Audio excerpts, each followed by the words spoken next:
हरिओम. हा अनुभव कथन आहे रामचंद्रसिंह वाडेकर आगाशी. ते असं म्हणतायत, ह्या श्रद्धावानाच्या अनुभवांची शृंखला म्हणजे एकूणच सद्गुरू अनिरुद्ध बापूंच्या अगाध शक्तीचा अघटित लीला सर्वांग सुंदर दर्शन आहे.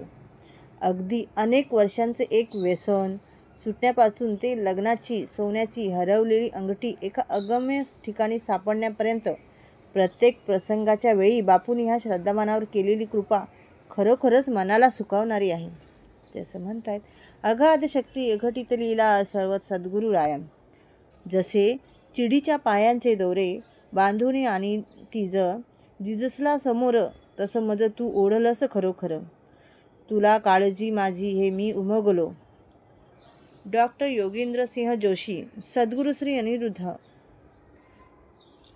त्रनामपद स्तोत्रातील ह्या ओवीची प्रतीती मला आली. बापूरायाने आमची वेळोवेळी अशी काळजी घेत आम्हाला भक्तस्थिर केलं आहे. आज हा अनुभव लिहायच्या काही महिन्यापूर्वी माझी पत्नी व मी एका धार्मिक कार्यासाठी गोव्याला गेलो होतो.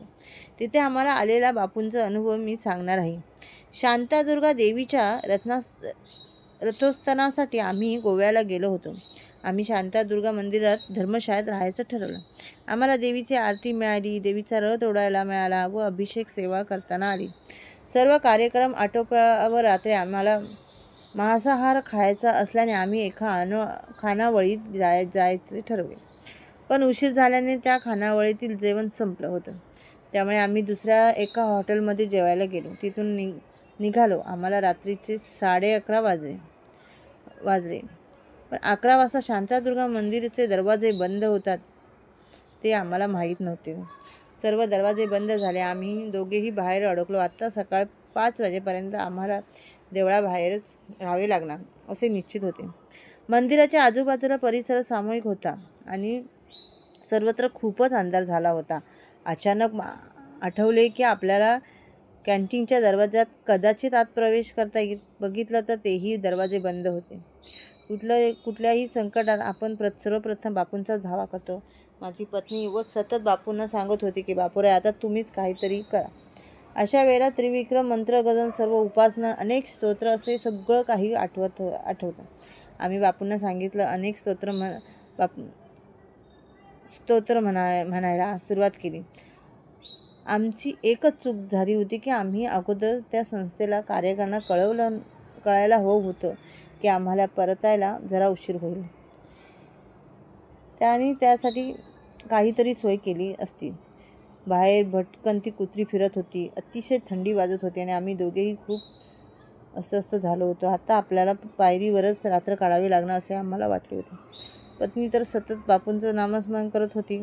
काही सोय होते काही बघणं. आम्ही पुन्हा कॅन्टीनकडे गेलो. आता मला कॅन्टीन चालवणारा मुलगा व त्याच्यासोबत एक बाई तिथून येताना दिसली. त्यांना थांबवलं. मी माझी समस्या सांगितली. तो मुलगा मला लगेच म्हणाला की आता आम्ही काहीच करू शकत नाही.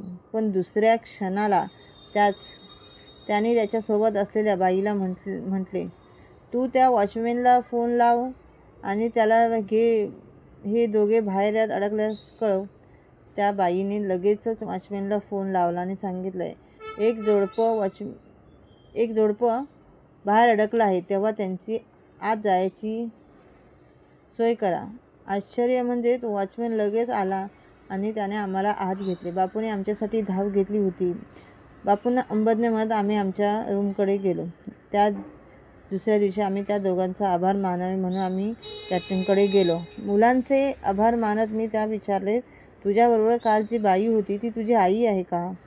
त्यावर तो म्हणाला, नाही हो, ती तर वॉचमॅनची बायको होती. रात्री 12 वाजता त्या वॉचमॅनची बायको भेटणे आणि आमची सोय होणे हा काही योगायोग नसून बापूने अगोदरच आमच्यासाठी केलेली योजना होती. सर्व काही अचंबित करण्यात होते. पण बापू जर आमच्या बरोबर नसते तर आमच्यावर बाहेर बसायची पाळी आली असती. बापूंच्या नगद स्तोत्रांचा मला प्रत्येक क्षणात प्रचिती येत होती. असा हा बापूराय क्षणोक्षणी आपल्याला मदत करायला सदैव तत्पर असतो. आता माझा दुसरा अनुभव सांगतो. बापूंकडे येण्या अगोदर काही चुकीच्या मित्रांच्या संगतीला राहून मला दारूचं व्यसन लागले होते. यानंतर मी बापूंकडे यायला सुरुवात केली. तेव्हापासून व्यसन करून घरी आल्यावर दरवेळी मी बापूंची क्षमा मागत. त्यांना सांगायचं मी चुकलो, पुन्हा अशी चूक घडू नये म्हणून मला सामर्थ्य दे. काही वर्षांनी बापूंनी मला ठिकाणावर आणले आणि मी ह्या व्यसनातून मुक्त झालो. त्याचे झाले असे की सतत दारू पिल्याने माझी प्रकृती बिघडली होती.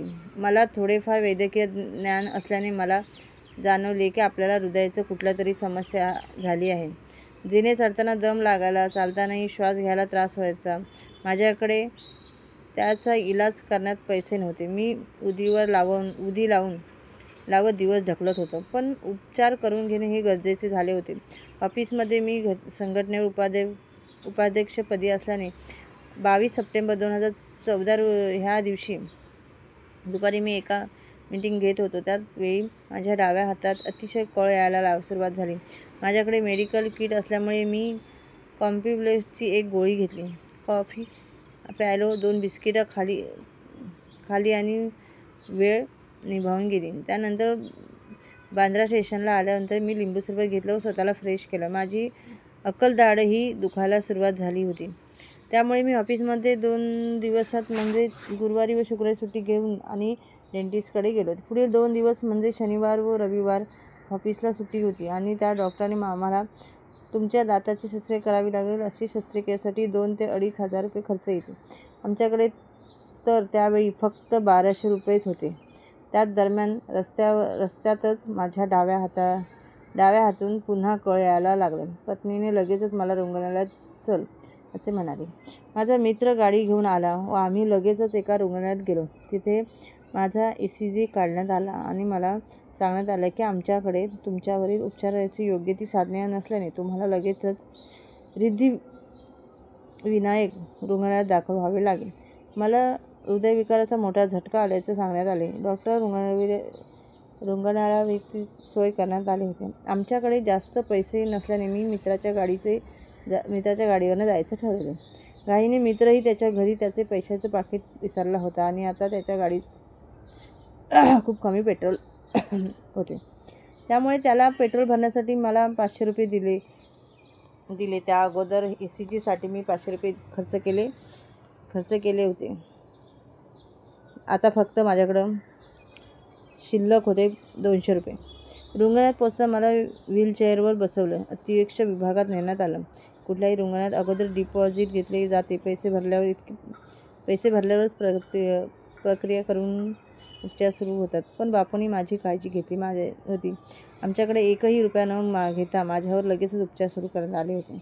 सद्गुरूंना सर्व काही ज्ञान असते हे निश्चितच. माझे इको टेस्ट करण्यात आली आणि त्यात 5 ब्लॉकेज आढळले व मानेकडची एक नस ही 100% दबली असल्याने कळून आले.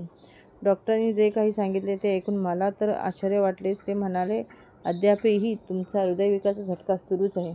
असे ब्लॉकेज असताना बायपास सर्जरी केली जाते हे मला नंतर कळले. पण डॉक्टरांनी एन्जिओप्लास्टी करायला निर्णय घेतला. मला अजूनही आठवते की जेव्हा पहिली स्टेप यशस्वी करताना बसल्यानंतर आली तेव्हा सर्व डॉक्टरांनी व नर्सने आनंदाने टाळ्या वाजवल्या होत्या. ह्या आजारपणात माझे व्यसनही सुटले आणि इतक्या वर्षांनी अद्यापही मी ठणठणीत आहे. सर्व कृपा फक्त माझ्या सद्गुरूंची. मी त्या ऋणी आहे. आता माझा 3रा अनुभव सांगतो. माझा पुढील अनुभव आहे 2012 मधील आहे. दरवर्षी आम्ही शांतादुर्गाच्या जत्रेसाठी माघी पंचमीला गोव्यात जातो.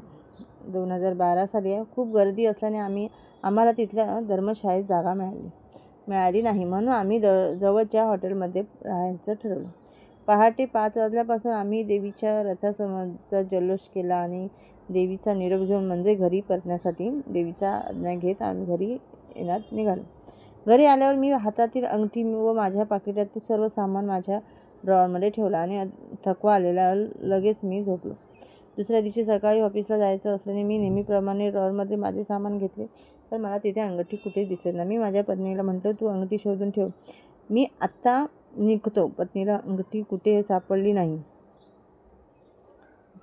गोव्यातल्या हॉटेलमध्ये फोन लावला, घरी खूप शोधलं पण अंगठी काही कुठे सापडली. ती नुसती सोन्याची अंगठी नव्हती तर माझ्या लग्नातली अंगठी होती. त्यामुळे ती हरवल्याने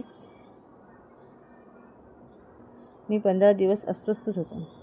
31 मार्चला 50वा वाढदिवस असल्याने पत्नीने माझ्यासाठी भेटवस्तू घ्यायची म्हणून पैसे जमवले होते. माझी अंगठी हरवली ते असल्याने तिने नवीन अंगठी घ्यायचं ठरवलं. पण हरवलेल्या अंगठीची सर दुसऱ्या कुठल्या अंगठीला येणार नाही असे पत्नीला सांगितलं. पण मला दुसरी अंगठी नको होती. पण माझे तिने न ऐकता तिने ज्वेलरकडून नवीन अंगठी आणली आणि माझ्या वाढदिवसाच्या 8 दिवस अगोदर माझ्या बोटात घालायला बघितलं. पण ही अंगठी माझ्या कुठल्याही बोटात बसेना. मी तिला पुन्हा म्हटलं, मला ही अंगठी नको आहे.